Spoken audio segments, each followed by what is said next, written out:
কখন আমাদের হার্টের ডাক্তার বা কার্ডিওলজিস্টের কাছে যেতে হবে?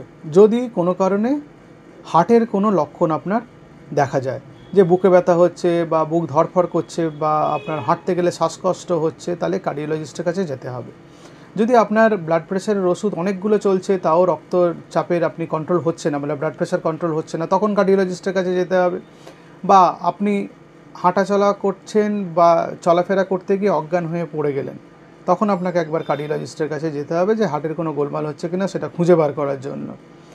আর যখন আপনি জেনে গেছেন যে আপনার কোনো হার্টের সমস্যা আছে, তাও আপনি কার্ডিওলজিস্টের কাছে পিরিয়ডিক চেক আপে যাচ্ছেন না, তাহলে আপনাকে কার্ডিওলজিস্টের কাছে যেতে হবে। আপনি জেনে রাখুন, কারো যদি পেসমেকার থাকে বছরে একবার করে কার্ডিওলজিস্টের কাছে যেতে হবে। কারো যদি বাইপাস সার্জারি হয়, তাকে কোনো সমস্যা না থাকলেও একবার করে হার্টের ডাক্তারবাবুর কাছে গিয়ে হার্টের কিছু পরীক্ষা নিরীক্ষা করে তার রিপোর্টগুলো দেখিয়ে আসতে হবে। এই মোটামুটি আপনাকে বলে রাখলাম।